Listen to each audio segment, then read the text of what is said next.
Hello बच्चों, आप लोग को फिर से आज स्वागत है फिजिक्स का पार्ट 1 में क्लास 10th का 2024 से यानी 25 में जो परीक्षा देने वाले उस बच्चे के लिए है।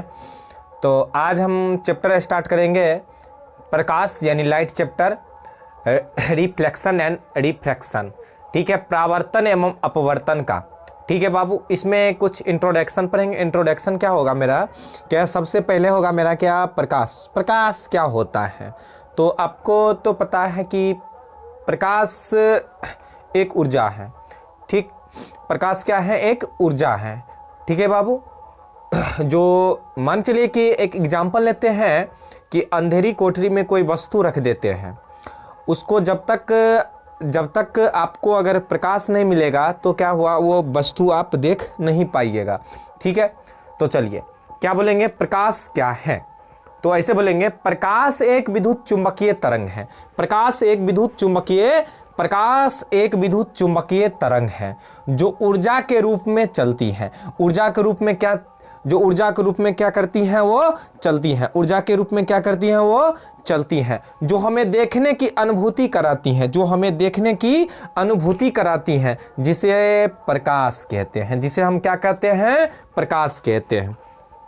एक बार और देख लीजिए, प्रकाश एक विद्युतीय चुंबकीय तरंग है जो ऊर्जा के रूप में चलती है, जो हमें देखने की अनुभूति कराती है, जिसे हम क्या कहेंगे, प्रकाश कहेंगे। चलिए क्या कहेंगे, प्रकाश कहेंगे। अब नेक्स्ट में है ऑब्जेक्टिव में, मोस्ट इंपोर्टेंट ऑब्जेक्टिव है कि प्रकाश कौन सी रेखा में गमन करती है। तो प्रकाश सीधी रेखा में गमन करती हैं। प्रकाश सीधी रेखा में गमन करती हैं। उसके बाद है कि निर्वात में प्रकाश का वेग होता है। निर्वात में प्रकाश का वेग 3 × 10⁸ मीटर प्रति सेकेंड होता है। ये भी ऑब्जेक्टिव मोस्ट इंपोर्टेंट ऑब्जेक्टिव है। प्रकाश एक तरंग है, तो आंसर होगा प्रकाश एक विद्युतीय चुंबकीय तरंग है। तो नोट में 2-4 गो क्वेश्चन है। क्या क्वेश्चन, पहला क्वेश्चन क्या है, प्रकाश तरंग निर्वात में भी गमन करता है। अगर ऑब्जेक्टिव में आ जाए प्रकाश तरंग निर्वात में गमन करती है, तो हाँ गमन करती है। दूसरा है प्रकाश एक ऊर्जा है। प्रकाश क्या है, एक ऊर्जा है। और तीसरा है प्रकाश निर्वात से होकर गुजरती है। प्रकाश किससे होकर गुजरती हैं, प्रकाश निर्वात से होकर गुजरती है। उसके बाद है हीरे का अपवर्तनांक होता है। तो हीरे का अपवर्तनांक होगा 2.42। ठीक है बाबू, अब नेक्स्ट क्वेश्चन में चलते हैं, प्रकाश के गुण को लिखें। तो प्रकाश का प्रथम गुण होगा कि निर्वात में प्रकाश का वेग 3 × 10⁸ मीटर प्रति सेकेंड होता है। और दूसरा होगा प्रकाश सीधी रेखा में गमन करती है। और तीसरा होगा प्रकाश निर्वात से होकर गुजरती है। और चौथा होगा प्रकाश एक चुंबकीय तरंग है। चलिए आगे क्वेश्चन हम पढ़ते हैं कि प्रकाश का तरंग होता है। प्रकाश का तरंग प्रकाश का तरंग जो होता है कितना से कितना के बीच में होता है। तो प्रकाश के तरंग होता है कि 4 × 10⁻7 मीटर से 7 × 10⁻7 मीटर के बीच होता है। ठीक है बाबू, चलिए अगला क्वेश्चन है कि किरण क्या है। तो किरण क्या है, तो ऐसे बोलेंगे कि प्रकाश के गमन पथ की दिशा को किरण कहते हैं। मान चलिए कि इधर से कोई लाइट आ रहा है, ठीक है, और टकरा कर भी उसी पथ में वापस जा रहा है, उसे हम क्या कहेंगे, किरण कहेंगे। मान चलिए ये रेखा है, लाइनर है, तो लाइनर में क्या जा रहा है, प्रकाश जा रहा है ना, तो ये प्रकाश यानी किरण गमन पथ को दिशा को हम क्या कहेंगे, किरण कहेंगे। चलिए नेक्स्ट क्वेश्चन आता है, ये सब 2 नंबर का क्वेश्चन है, प्रकाश पुंज क्या है। ऐसे आंसर बोलेंगे कि किरण के समूह को प्रकाश पुंज कहते हैं। किरण के समूह को प्रकाश पुंज कहते हैं। उसके बाद है प्रकाश पुंज के प्रकार। सॉरी यहां पर गलत हो गया, प्रकाश पुंज के प्रकार।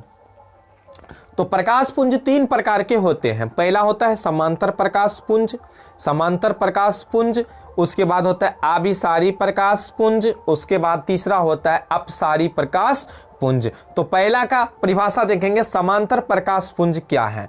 ठीक है बाबू, तो ऐसे बोलेंगे जिस प्रकाश पुंज की सभी किरणें समांतर होती हैं, जिसे हम समांतर प्रकाश पुंज कहते हैं। मान चलिए ये 3 लाइनर रेखा है, 3 रेखा में प्रकाश पुंज सभी का समान है, तो उसी को बोलते हैं हम प्रकाश पुंज, समांतर प्रकाश पुंज।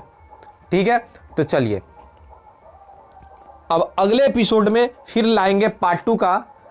उसमें आएगा आपका अभिसारी प्रकाश पुंज क्या है। अभिसारी, तो अभिसारी का मतलब होगा, अभिसारी थोड़ा सा देख लेते हैं। अभिसारी का होगा कि जिस किरण पुंज की सभी किरणें एक ही बिंदु पर मिलती हैं, जिस किरण पुंज की सभी किरणें एक ही बिंदु पर मिलती हैं, जिसे हम अभिसारी प्रकाश पुंज कहते हैं।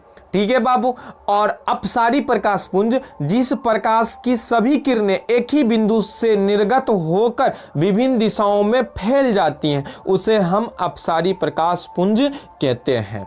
ठीक है बाबू। उसके बाद पढ़ेंगे उसके बाद आत्मदीप्त पदार्थ और अदीप्त पदार्थ पढ़ेंगे। ठीक है, अगले पार्ट में फिर लाएंगे पार्ट 2 एपिसोड में, फिर फिजिक्स का अगला में हम पढ़ेंगे समांतर प्रकाश पुंज, अभिसारी प्रकाश पुंज, और उससे आगे होगा प्रकाश का अपवर्तन, परावर्तन, ये सब होगा।